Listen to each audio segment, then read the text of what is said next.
something extraordinary is coming. My memoir, The Hospitality Leader's Roadmap, Move from Ordinary to Extraordinary, launches on October 15th on Amazon. This book shares my journey from a 15-year-old line cook to seasoned leader in the hospitality industry, packed with insights on leadership, resilience, and transformation. Whether you're an aspiring leader or a seasoned professional, you'll find practical wisdom and inspiration to elevate your career. Mark your calendars, and remember, 10% of sales from October 15th until the end of 2024 will benefit Chow. Grab your copy on Amazon.com on Tuesday, October 15th. If someone could give you the tool to effortlessly manage a single food ingredient and save $6,800 a month, why wouldn't you take advantage of it? Matt Wampler is an ex-operator turned tech founder. He spent close to a decade as a Jimmy John's franchisee, winning awards for the highest comp and highest sales increase in the chain.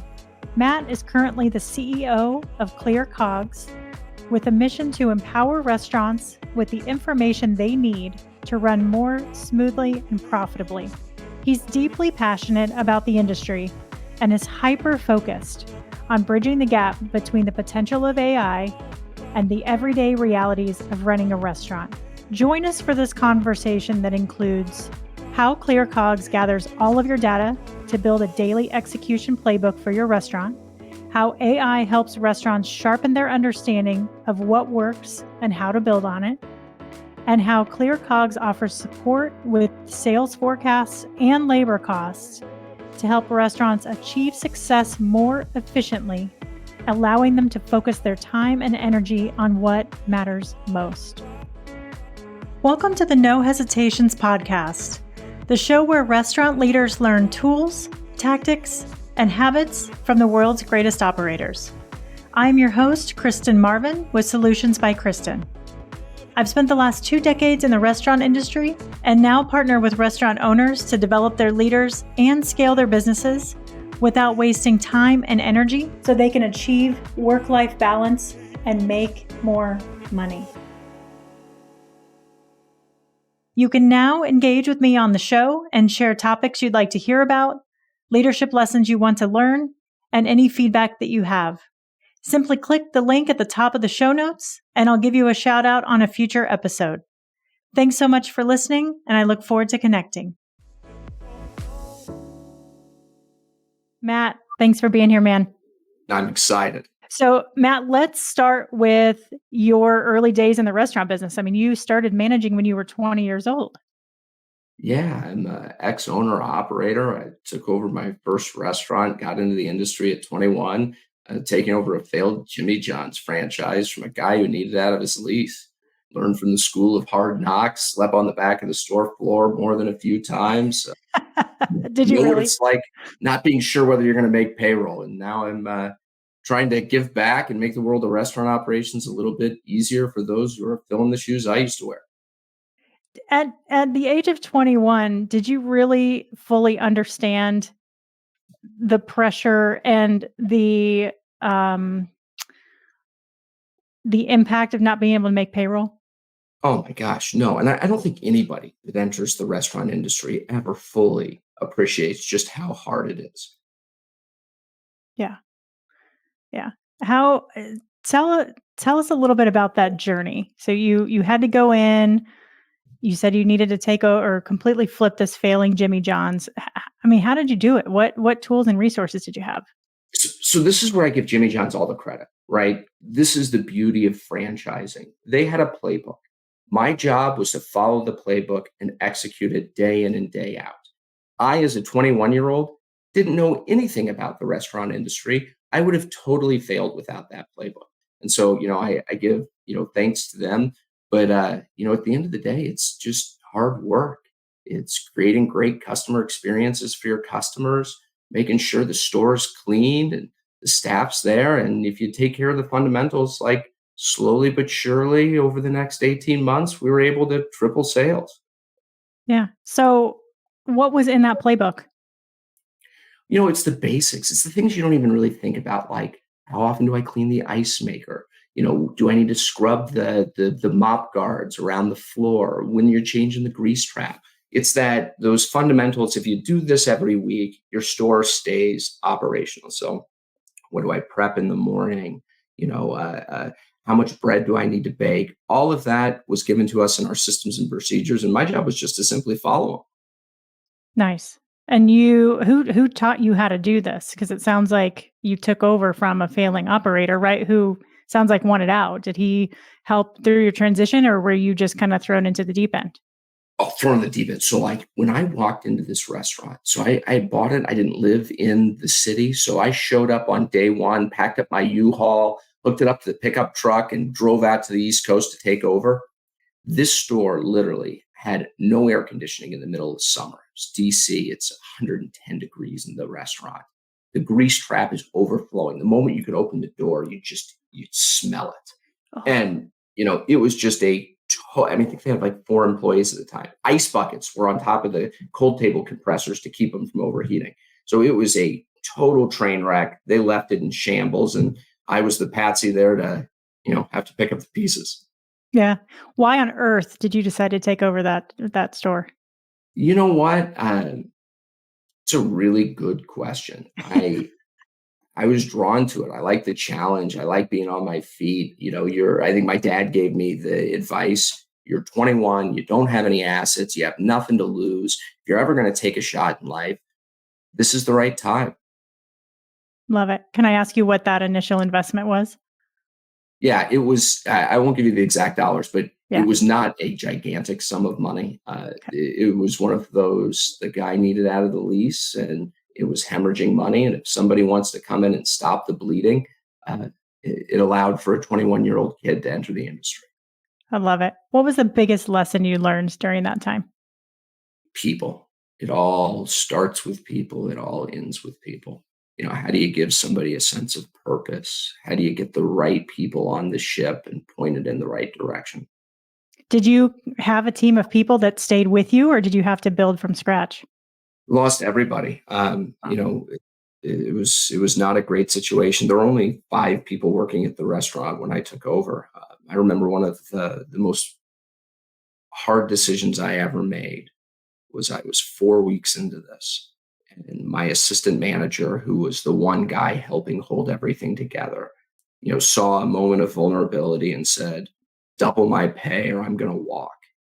And I remember just thinking, I can't run this restaurant without him. I don't know what I'm doing. And if I keep him on, am I going to be just held hostage by anybody who, sees an opportunity?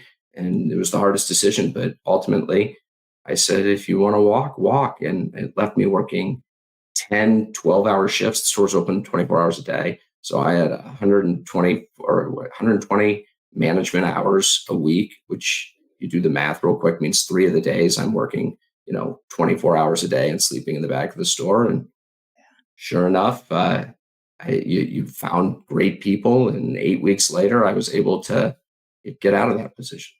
Wow. So it took you 8 weeks to start to turn it around. Yeah. And that was just the beginning. Yeah, that's incredible. So where did this love for COGS come from? Were you interested in that during your time managing?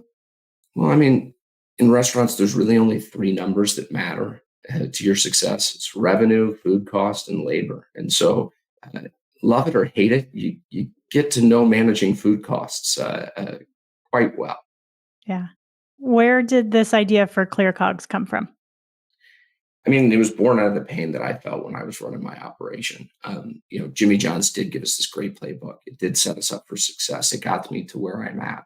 But, you ultimately realize there's a lot of gaps in the playbook. And it's not just for Jimmy John's, it's for everybody. So one of the problems we'd have is I had 5 locations. It's 5 assistant managers that 2 hours prior to close had to decide, do I need to bake another cycle of bread?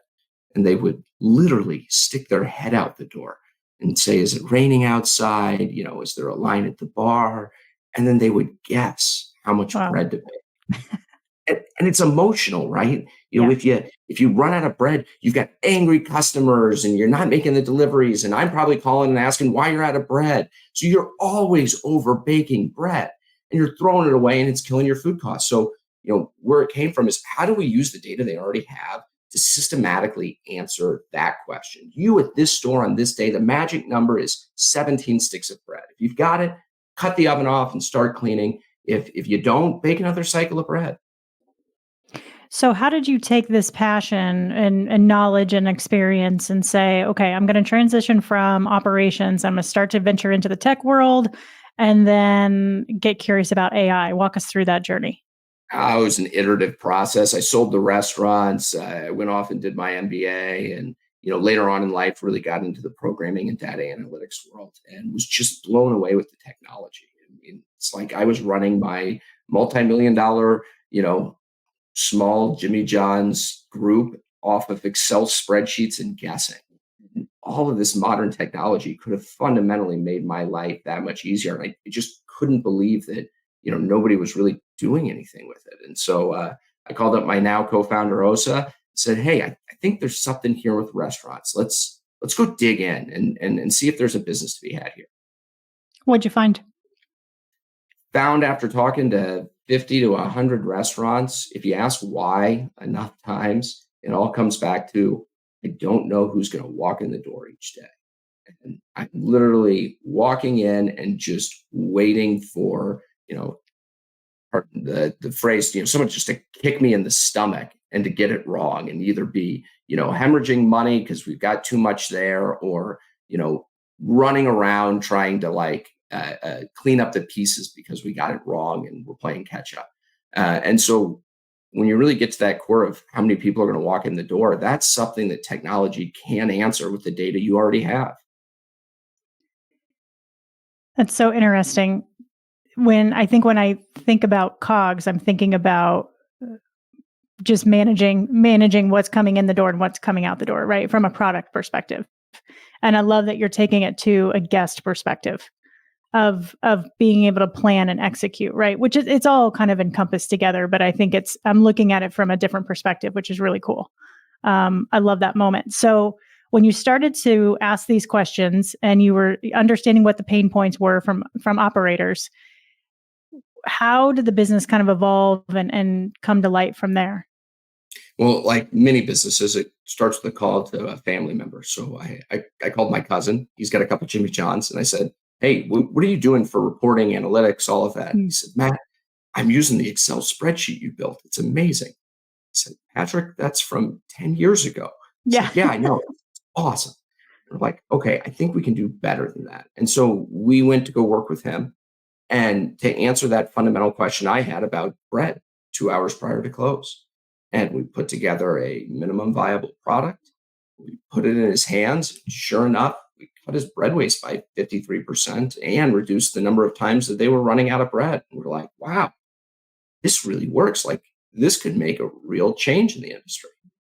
I love that. So let's go back to this example of bread. Take us through kind of the cycle of life. Like how does this process work?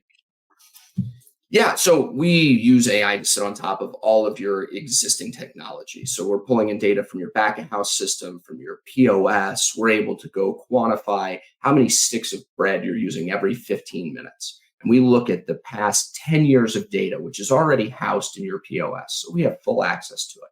And with that data, we're able to figure out what is your short-term trend? What is your long-term trend? How does the day of the week affect bread? How does the time of the day?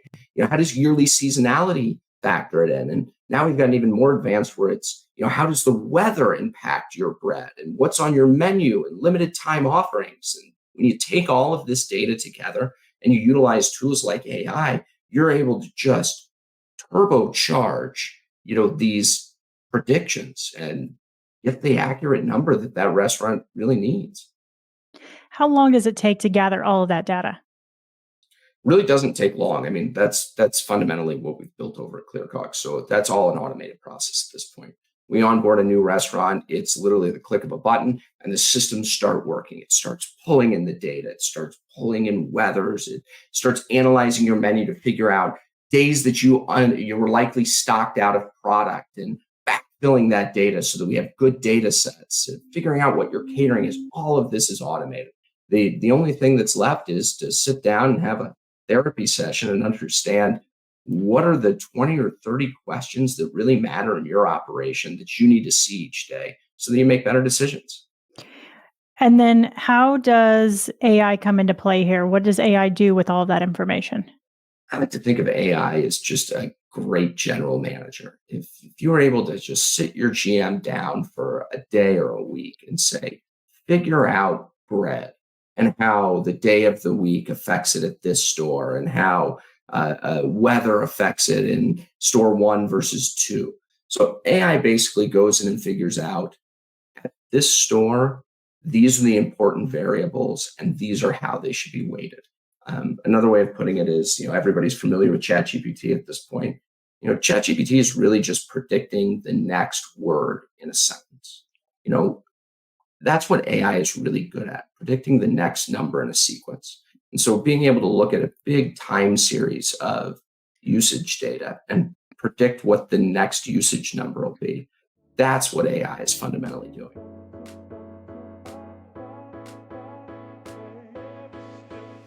Hey there, podcast friends.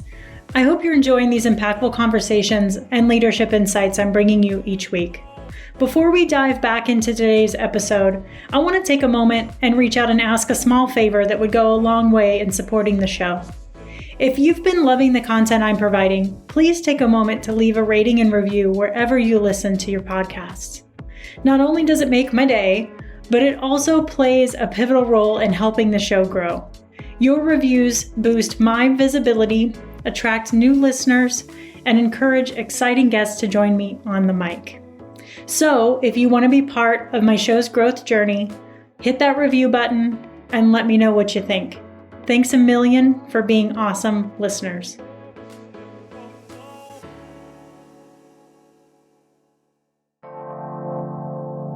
Howdy, listener. Are you also a podcaster seeking to stand out in the crowded audio landscape? I'm here to help.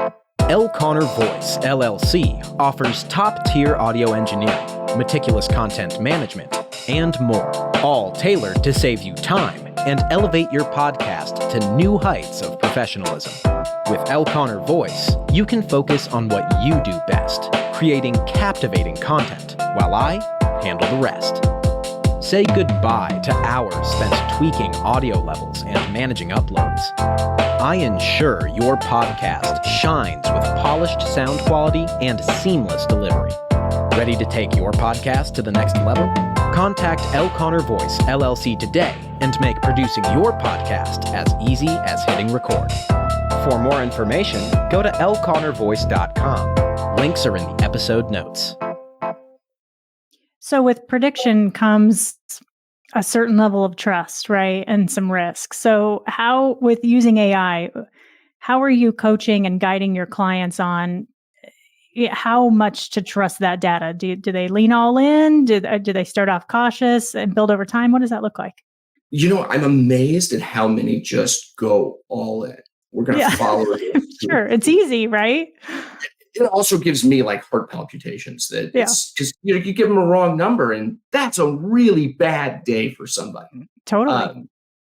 But look, the vast majority of the waste in restaurants isn't this, one-time event, the president's in town speaking. It's the random Tuesday night where you're over prepping $5 in all of these different categories and you have one additional driver that you didn't need. So I always tell people that, 95% of the time, 98% of the time, this is going to be great. But, it's always great to have a manager there to recognize that there's a, random pop-up farmer's market that's opened up literally across the street. And you might want to react to that. When clients are coming to you, are they saying, let's start with one ingredient at a time and then build from there? Or are they saying, like, give us everything you've got and we're going to implement a bunch of changes to our entire program? I mean, they tend to say the latter, although I think the former is the right way to do it. Start with whatever those 5 decisions are that really matter. You're the barbecue place. If you're smoking your brisket the day before for the next day, if you get it wrong, you're you're probably having waste and you're throwing it out in the night, your food costs are up. If you're doing too little, you're not only losing out on revenue, but you're probably providing a poor customer experience and losing out on revenue that you would get into the future.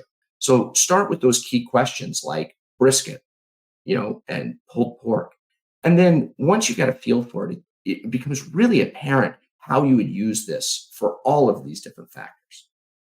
So you talked a little bit about being able to help your cousin with bread, with the example of bread. Talk a little bit about, share a success story with a larger company that's been able to really take all this data and apply it across every line on their P&L. What does that look like? Yeah, I mean, we're working out with a group out of LA. It's a commissary style organization. So they're preparing everything in one centralized kitchen, and then hub and spoke, they're distributing it out to the restaurants. I love the model. It makes total sense. And they were skeptical. It was a bunch of ex Cheesecake Factory guys. They felt like we know how to run restaurants. We do a good job. And when we put this in place, literally within the first month in the first location, they saved $6,800, which is just life-changing money for most restaurant operators. Or, Red, White, and Q barbecue place just outside of New York. It was, I always do 8 racks of ribs, on Tuesdays. And I get your report in and it says 6. And I'm like, I don't know about that. And I do 6. And sure enough, there's only half a rack left at the end of the day. It's, it's success stories like that give us fuel to build this. Yeah. I love that. How many locations did the LA concept have? 6. Okay. Love it. Once your customers get all this data and the AI, do you help them understand how to implement it in their business, or do you let them kind of take it and run with it? What does that relationship look like? Well, the answer is yes. So we absolutely go in to help them implement it. We build it around the individual customer. Going back to all of the data, the key isn't the fact that we analyze 100 million data points every day to figure out how many briskets. It's how do you take 100 million data points and turn it into just one data point? This is the number of briskets for you, so that there's no dashboards. I don't need to be a data scientist to do this. I'm looking at the same prep sheet or labor scheduling sheet that I always looked at, except it's now populated with the numbers that I need. So when there's an error in the brisket number and you say, okay, or rack of ribs, right? We'll go back to that example. They've been producing 8. The data now tells them 6. They've tried that. They're running out. Then what happens? Well, fortunately, it doesn't happen that often.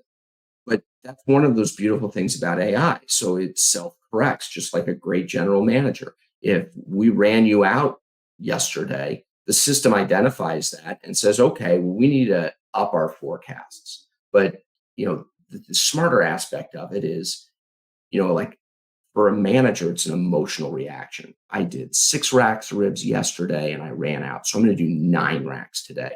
Well, that might have been a Sunday to a Monday, and Monday's a totally different demand pattern. And maybe you really just needed to up it for the next Sunday. That's the kind of thing that this whole big data AI really is good at. That's awesome. Now, are you guys behind the scenes kind of watching what's happening with your accounts and giving recommendations or helping them going, hey, watch out here, something's weird? Yes. I mean, I get hundreds and hundreds of these accuracy reports every day. And we've got a team of data scientists that review it all. I mean, now at least, we do our weekly meeting where we're going over, globally how, sales patterns are, and, where the system might be under forecasting or over forecasting. But I love it. Fundamentally, when you go from guessing or, a moving average of sales or even sales forecasting to a true time series usage AI forecasting system, it's like going from the horse and buggy to the automobile. It's just light years ahead. How many hours a week do you think operators are spending on this?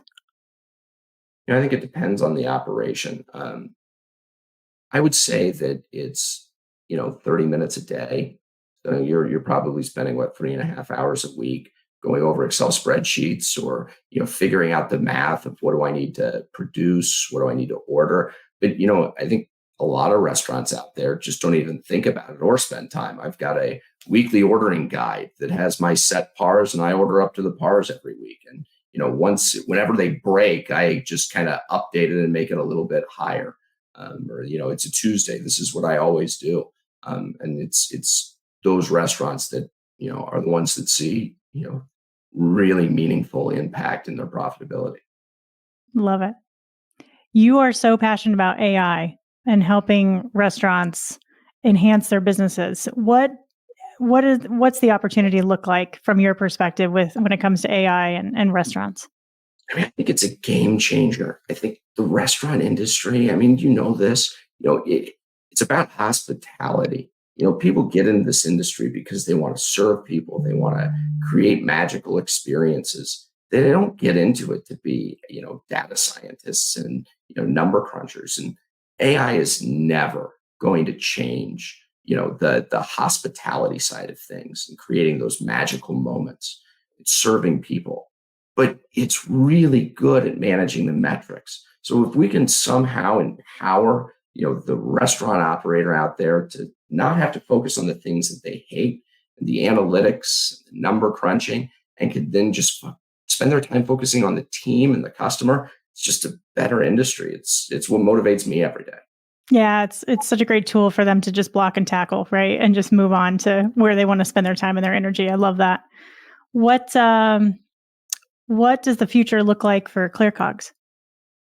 Yeah, I mean, ultimately, what I described before, how do we have the AI basically being able to be your fractional COO, CFO, that person that sits on top of all of your data and synthesizes it down into the answer to the one question we all want to know.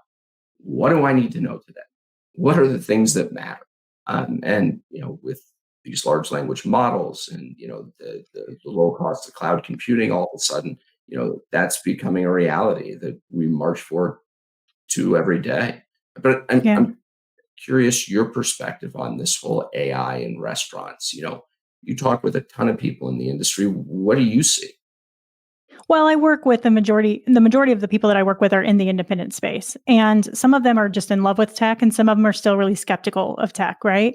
When you put in a new tech system and you're an independent operator, it's just another thing that you have to manage, right? So it takes time to get in, to learn it, to become the expert in it, and then figure out how to use it. And so I think I love that AI is speeding things up, of course, and I love this perspective that you're providing of it being an excellent GM or fractional CFO or COO.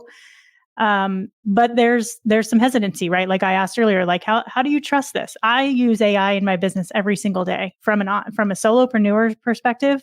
I couldn't do what I'm doing at the level and quality that I am without AI. I'm a huge proponent of it. And so I love what you're doing. And, as you were describing the future of this and where you're going, I had a vision of being back in an operational seat, coming in the morning, getting on the computer going, it's Tuesday. Here's my staffing. Here's how much we're producing. Here's what we should actually be doing based on today. How do we make adjustments before the doors even open and everybody comes in? Right? I mean, holy shit. To have that kind of power and knowledge and plan set for every single shift every day, that's ridiculous. Well, it's probably the thing that I'm most excited about right now. So we have traditionally worked with larger chains. Not everybody can have a full AI operations management system built around their restaurant, but we love the independent operators out there. And one of the things that we're doing is we're trying to democratize access to these tools. So we just went live on the Toast Marketplace, and we're offering a freemium plan where we're giving a suite of tools away for free to restaurant operators. And these are not things that you need to go work to implement. It's things like free sales forecasting. What are my sales going to be for tomorrow?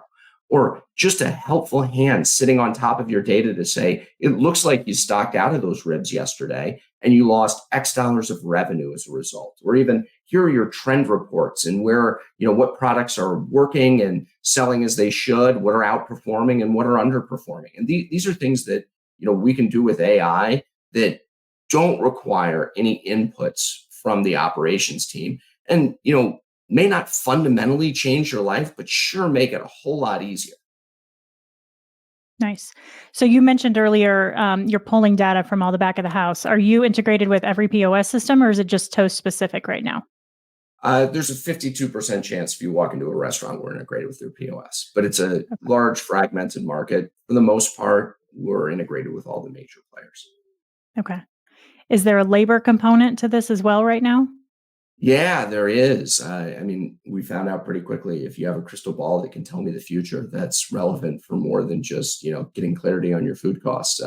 You can use it for labor as well. So yes, we do, and we can base it off not just sales and your overall labor target goal, but I always go back to Jimmy John's because I'm a sandwich slinger at heart. I want to raise my revenue or my labor based on how many sandwiches I'm selling. I don't care about drinks and chips. I want to know how many people I need to have on the line. And so we can do very targeted things on the labor front. How can this help expanding restaurateurs know their next location, their next successful restaurant concept? How can AI help them with that? Well, a Vocalize does a very good job of this, of being able to suck in all of this data and to be able to help you understand where you should open up your next restaurant. I have no idea how to do that. I always felt like opening restaurants was like playing Russian roulette. Like Yeah. you go in an open day and you find out whether you're going to get shot in the head or not, or whether you open the bid. We rely on your operational data. So we need you to have at least been in business for 3 months before we're much of a solution for you. Okay. But I think that on the expansion side, we watched as COVID took a lot of our skilled restaurant people out of the industry. We had this knowledge suck, and now we're kind of in this rebuilding state, and finding our next leaders. I think that the biggest thing that it offers is the ability to systemize some of these decisions. How do you take the best manager and the way they think about it, digitize it, and automate it so that when you're moving manager from store 1 to store 2, or you're trying to open up 20 units next year, you've got a system in place so that you're not leaking money out with these small decisions every day. Matt, do you feel like this is going to eventually replace restaurant managers? No, I think it just not at all. So I think that restaurant managers are asked to do way too much today. They're asked to run the business, run the analytics side of the business, to train and inspire their team, and then to go walk into the lobby and have a wonderful conversation with a customer and build those relationships. Just too much. If we could self-select managers that work great with people and not analytics, I think that you're just shifting what their focus is towards. Yeah. What do you think the impact's going to be on the accounting teams in restaurants and CFO positions going forward? Yeah. When you look at restaurant technology today, it is basically retrospective reporting. We have every report known to man to tell you why you're failing and where you failed. And we have no technology that can tell you in advance what to do so that you don't fail. And that is less of an accounting function because the accountants are just the ones that put all the numbers together to show you all of your failures or successes. We're playing more on the operations side of it. So our job is to make the general manager's life easier and more days go well and according to plan. And the only effect on the accounting side of things is the numbers look a lot better. That's awesome. Before we leave, I'd love to understand from your seat, how are you developing yourself as a leader and CEO? Boy, it's a great question, and it's a never-ending journey. I honestly look back at my time at restaurants to help inform what I need to be as a leader because, in the industry, it's such a quick feedback cycle, right? You say the wrong thing to an employee, they just take their apron off, quit, and walk out the door, right? So you learn really quickly how to motivate, inspire, and manage people. I hate to say that I'm going soft on the technology side of things because it's not as many people and as many relationships, but I think that same ethos is something that I'm drawn back to and try and do. But I also do executive coaching, always trying to step into a better version of myself. That's awesome. I love it. Thank you so much for being here. Is there anything else we should talk about before we depart? Well, you tell me. Is there anything else we didn't cover? I don't think so. I think you did an awesome job of taking us through that perfect example of bread. I really wanted to get into the nitty-gritty of one ingredient and kind of the path of success there, and love seeing this on a larger operational scale as well. I'm excited about the future. Again, I'm a huge proponent of AI. I know there's a lot of uncertainty around it, and it's moving really, really fast. But I agree with you that the possibilities, especially for independent operators, are just endless. And I really just thank you for being here today and sharing your story. I love that you started on this journey when you were 21 and were able to see that playbook in action and take something so simple and then elevate it into this awesome business. And you've got this, amazing team of 10 and growing. So just excited to stay connected with you and watch your journey. It's really exciting. Kristen, before we go, I always have one question I like to ask, and that is, the heartbeat of the industry right now. What is on the minds of restaurant operators out there? It's labor models in full service. How do they afford people and continue to take a salary and overcome? I think the service charge continues to put a lot of pressure on operators to deliver incredible value. And we know that rising COGS are putting a lot of pressure on that value and that experience to customers, right? We're seeing less and less people dining out. So I say labor, but it's the pressure's coming from everywhere right now. Even the restaurants that are really successful, that are full every night, are still scratching their head going, how the hell am I going to continue to pay people a livable wage, a fair wage, an equitable wage between the front and the heart for years to come? It's just really expensive right now, and that's not going anywhere. Yeah, I would say it's not going anywhere. So where does this lead in the next couple of years? It's innovative thinking. It's really looking at the business model and, like you said, getting really smart with your data, what's working, leaning into that, being able to let go what's not working and get over the ego and the pride of what you've built, and making really smart, informed business decisions. Because a lot of the independents that I've worked with through my 20 years in my career, it's been emotionally backed decisions, right? It's been, there's a location, a couple miles down the road that just popped up. Let's just go over there and open a restaurant, and then we'll figure out what the concept is. But the location's available, right? They can't operate like that anymore. They've got to be well informed and planned and farther ahead of it than they've ever been, and more cautious. The risk is greater than it's ever been. So this data is it's so important, and their leadership development is so important. It's funny that you go to the data, because that is the way that I see it as well. That unfortunately, it's the restaurant concepts that have mastered the cold analytics of the business that are winning. They don't necessarily have the best service. They don't necessarily have the best food. Yet they're not the ones winning. And I sure hope that this new wave of technology can level that playing field. Yeah, me too. I think it can. I think it's, again, I think it's a really cool opportunity. I think it's fun, it's innovative, it's different, and the industry really needs that. So thank you so much for being here. Oh, thank you for having me. Absolutely.